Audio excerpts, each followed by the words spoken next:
Hola, bienvenidos nuevamente a las clases de neuroanatomía. En esta ocasión vamos a hablar de las láminas de Rexed, un tema interesante, un poco sobrevalorado, eso sí es cierto, pero que es muy interesante porque tiene que ver con la sustancia gris de nuestra médula espinal.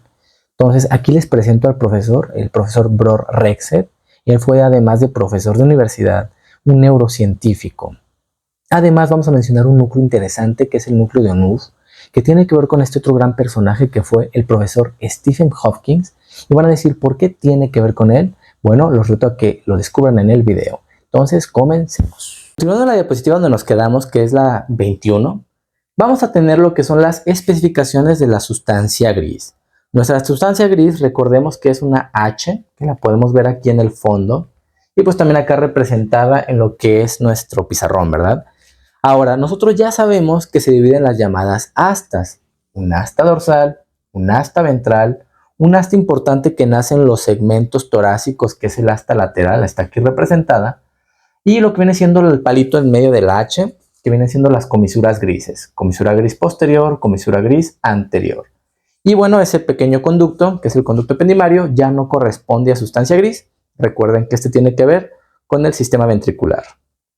Entonces, además de esto, en el año de 1952, el profesor Bror Rexed nos dijo que se subdividían en 10 zonas por su citoarquitectura. A esto le llamó láminas de Rexed y las podemos ver aquí representadas en esta imagen de la FIFI, de ahí lo tomé, donde nada más se ve lo que viene siendo la sustancia gris. No podemos ver la blanca, pero estaría como aquí alrededor. Algo muy importante que tienen que notar ahorita es que los números se escriben con números romanos, no con números arábicos, que es el nuestro numerología. Porque, bueno, algunos profesores, sinceramente, se los vamos a poner mal, o lo ponen mal si lo ponen con un número normal. Es lo que pasa con los pares craneales tal cual. Entonces, ya yéndonos a las características de cada lámina, la 1, 2, 3 y cuarta, vamos a juntarlas porque ellas transmiten la información de sensación exteroceptiva. La neurona de primer orden que se encuentra en el ganglio espinal es la que intercepta estas sensaciones o esta sensibilidad y hace relevo en las láminas de Rexed, en este caso de la 1 a la cuarta. ¿Qué es la sensibilidad exteroceptiva? Pues toda aquella sensibilidad que no nace de nuestro cuerpo, sino que va o nace de afuera. O sea, nuestro sistema nervioso intercepta, por ejemplo, el calor o el dolor que viene del medio y llega hacia nuestro cuerpo. Después, yéndonos más hacia ventral, encontramos las dos láminas que son 5 y 6, vienen siendo las últimas de nuestra asta dorsal como tal. Estas van a encargarse de transmitir sensaciones propioceptivas, es decir, sensaciones que sí nacen dentro de nuestro cuerpo.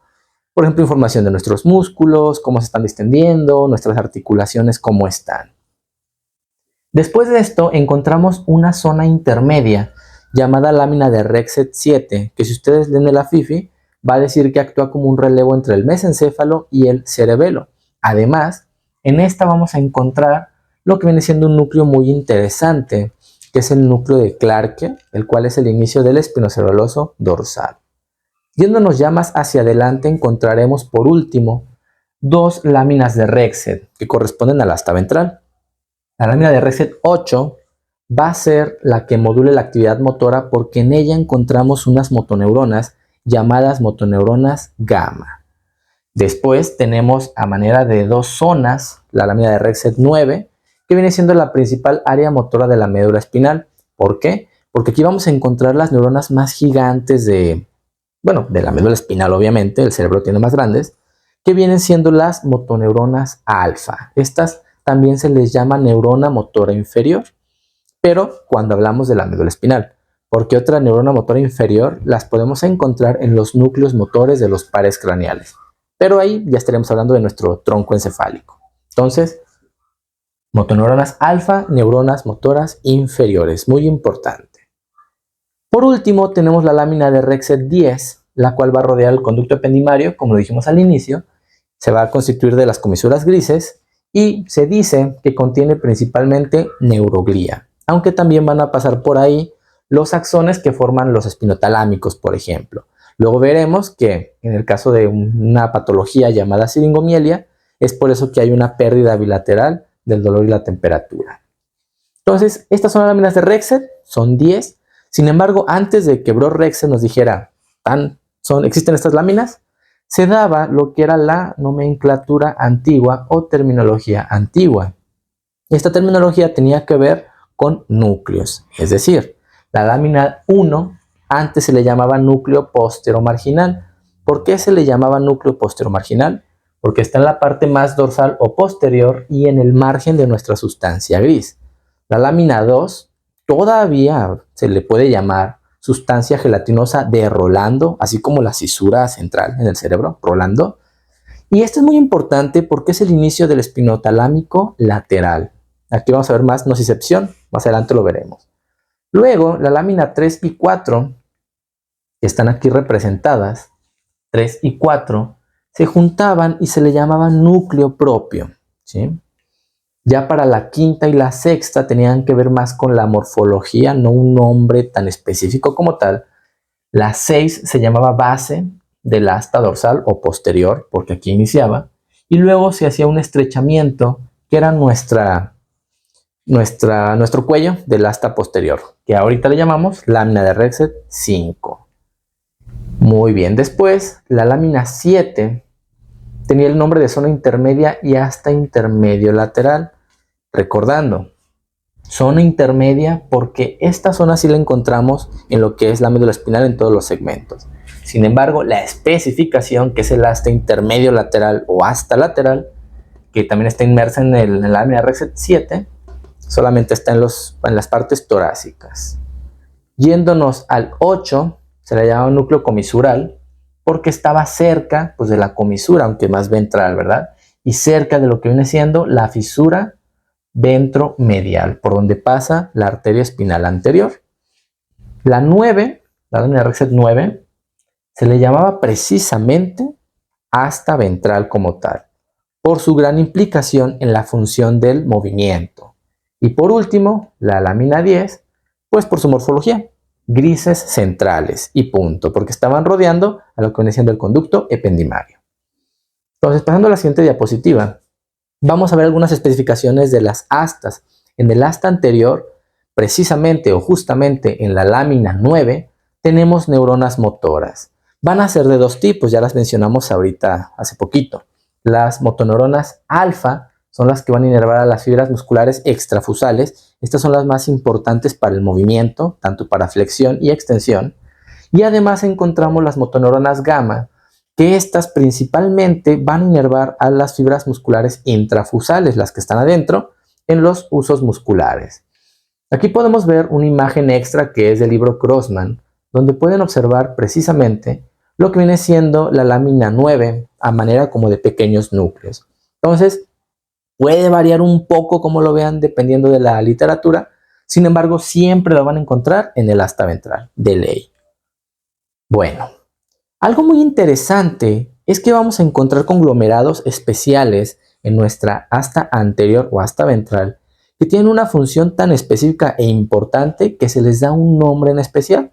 Por ejemplo, el núcleo del nervio frénico, como es el origen de las neuronas que van a inervar al músculo diafragma, por eso se le da un nombre, núcleo del nervio frénico. Este va a estar en los segmentos de C3 a C5 dentro de nuestra asta anterior. Es decir, C3 a C5 corresponde a una parte del plexo cervical y la parte más superior del plexo braquial, ¿verdad? Aquí encontramos las motoneuronas alfa, que como dijimos van al diafragma y permiten la respiración. Si hubiera un daño completo aquí, pues no podríamos respirar, ¿verdad? Luego tenemos un núcleo interesante, que es el núcleo de Onuf, que sinceramente yo jamás había sabido, cuando era estudiante, que se le llamaba Onufrovich, si es que se pronuncia así. Y algo muy interesante de este núcleo es que se divide en dos zonas. En la neuroanatomía, para complicarnos más la vida, nuestros núcleos tienen cierta función o cierta inervación dependiendo de dónde se encuentran las neuronas, anterior, posterior, lateral o medialmente. En el caso del núcleo de Onuf, se va a subdividir en un grupo celular dorsomedial, o sea, va a estar hacia posterior y cercano a la línea media, y estos van a inervar a los músculos, bueno, no el núcleo, sino los axones, inervan a los músculos bulbocavernoso e isquiocavernoso, que en el hombre va a ser más grande, por lógica, ¿verdad? Por los genitales externos. Luego, el grupo celular ventromedial, o sea, que está más anterior o ventral y lateralmente a la línea media sagital, van a estar los cuerpos neuronales cuyos axones van a inervar los esfínteres anal, uretral, externos.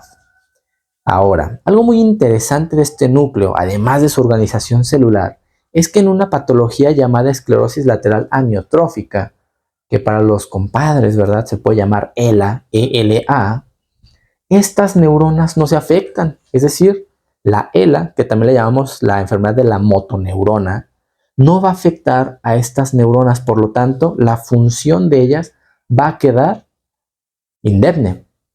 La ELA fue muy importante o muy conocida porque el físico Stephen Hawking la padeció, bueno, en sus tiempos, ¿verdad? De hecho, se dice que le dio aproximadamente a los 20 años.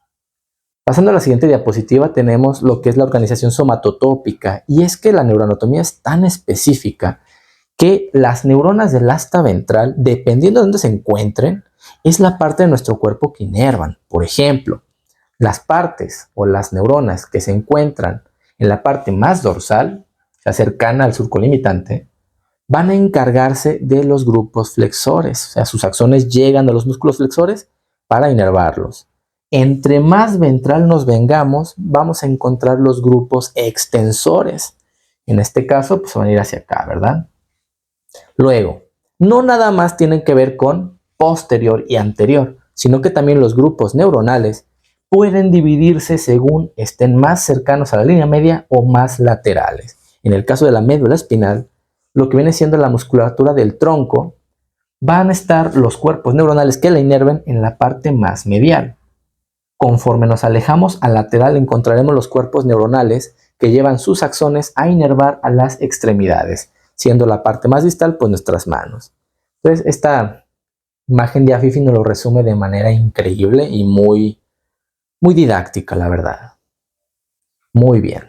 Ahora, en esta imagen que es del libro de Grossman, encontramos dos neuronas que, bueno, ambas están gigantes, créanme que no se ven así. Si ustedes hacen un corte histológico de la médula espinal, van a verlas un poquito más pequeñas, pero bueno, esta es una representación, ¿sale? Entonces, tenemos nuestra neurona motora inferior o motoneurona alfa. Y al lado encontramos a una neurona pequeñita que se llama neurona de Renshaw. Esta neurona, me acuerdo del profesor Jaramillo, fue mi profe de neuro primero. Él me la enseñó, pero bueno, nomás para mencionarlo, ¿verdad? Un gran profesor. Esta es una neurona inhibitoria, o sea, una interneurona inhibitoria. Va a estar controlando en cierta forma el potencial de disparo de nuestra motoneurona alfa. Por lo tanto, como es inhibitoria, va a usar un neurotransmisor inhibitorio, que en este caso va a ser la glicina. Esto es para que la motoneurona no se vuelva loca y se estimule a lo loco, ¿verdad? Sin embargo, las neuronas de Renshaw no tienen tanto poder como para detener un síndrome de neurona motora superior, en el cual la vía corticoespinal ya no controla a la inferior, ¿verdad? Lo veremos después, no se preocupen. Después tenemos nuestra asta dorsal. Las especificaciones es que precisamente en la parte más dorsal vamos a encontrar algo medio curiosito. Lo veremos mejor en el espinotalámico, pero pues para que no quede duda en esta diapositiva, sabemos que nuestra neurona de primer orden, que aquí está representada en rojo, saben que vamos a cambiar a blanco. Esta neurona de primer orden está trayendo información por fuera. Sin embargo, la prolongación central, antes de hacer sinapsis con alguna de las láminas de Rexed, va a subir uno o dos segmentos medulares, que vendría siendo por aquí arriba, sube. Esta subida, que es exclusiva de los espinotalámicos, le vamos a llamar fascículo de Lissauer. Este fascículo, que mi profesor, el neurocirujano Luis Manuel Franco, nos decía que era un elevadorcito, es importante porque explicaría el por qué en ciertas lesiones se salva la sensibilidad de ciertos lugares. Lo veremos mejor en los espinotalámicos, nada más que recordemos que en nuestra asta dorsal tenemos esta prolongación central de la neurona de primer orden que se brinca el lugar por donde entró. Luego tenemos un núcleo muy interesante que está en la lámina 2, que es la sustancia gelatinosa de Rolando. En esta vamos a encontrar principalmente la nocicepción. Lo que viene siendo la transmisión del dolor, que es la nocicepción, va a estar aquí. Por lo tanto, es el inicio del espinotalámico lateral. Van a ser neuronas excitadoras que van a usar dos neurotransmisores, glutamato, que es el principal excitador del sistema nervioso central, y otro excitador que viene siendo el neurotransmisor sustancia P. Tienen conexiones complejas que después veremos en la vía del dolor principalmente. Ya para terminar con los núcleos especiales, encontramos el núcleo de Clark, que también le llamamos Stilling, que muchos profesores preguntamos ese porque está complejo, la verdad, y pues sí, para ver si los estudiantes saben bien, ¿no? Y también se llama núcleo torácico porque va a estar en todos los segmentos torácicos. Algo muy interesante que podemos hacer para estudiar bien medicina, que se los comparto, es que relacionen cosas que les gustan o que conocen. Por ejemplo, yo cuando hice el examen de neuro, fue el primer parcial, recordé que Clark que tiene que ver con, por ejemplo, con Superman, ¿no? Porque se llama Clark Kent, su alter ego, su parte humana. Entonces, hagan esas relaciones para que se les haga más rápido y no traten de memorizar nada. Este núcleo es muy interesante y muy importante. Va a estar inmerso en la lámina 7 y va a estar precisamente en los segmentos medulares de C8 hasta L3. Aunque se llama torácico, no nada más se va a limitar de los segmentos T1 a T12, sino que se va a ir un poquito arriba a lo que viene siendo C8 y va a bajar a los segmentos inferiores lumbares, bueno, superiores lumbares, que es hasta L3. Algunos autores dicen que es hasta L2. ¿Por qué es interesante este núcleo? Se pregunta mucho porque es el inicio de la vía espinocerebelosa dorsal, bueno, del fascículo. Aquí está la neurona de segundo orden que va a formar este fascículo. Como resumencito, aquí tenemos nuestra médula espinal partida. Esta es una imagen del Ross Paulina, que de hecho también está acá abajo con el número de diapositiva. Magnificado, podemos ver lo que viene siendo la laminología de Rexed. Y pues a manera de resumen, núcleos importantes que mencionamos durante el video. Entonces, para el siguiente video vamos a ver lo que vienen siendo las especificaciones de la sustancia blanca, que en lo personal ya es de lo más complicadito, bueno, el inicio de los temas difíciles de neuroanatomía. Muy bien, ahora después de casi 20 minutos de video, ya sabemos lo que son las láminas de Rexed y por qué son importantes. Nada más quiero hacer una pequeña aclaración. Las neuronas de primer orden, que son las que viven en los ganglios espinales, son las que tienen la capacidad de interceptar lo que es la propiocepción y la exterocepción, por lo medio de receptores especializados como corpúsculos de Pacini, Meissner, Krauss, etc. Las neuronas que viven en las láminas de Rexed solamente se encargan de transmitir esa información que interceptaron las de primer orden. Nada más quería aclararlo por si no quedó muy bien claro en el video. Y pues les doy muchas gracias por visualizar este metraje. Les pido que le den like, se suscriban si les gustó y compártanlo con aquellos que piensan que les puede servir. Entonces, sin más, muchas gracias y nos vemos hasta luego.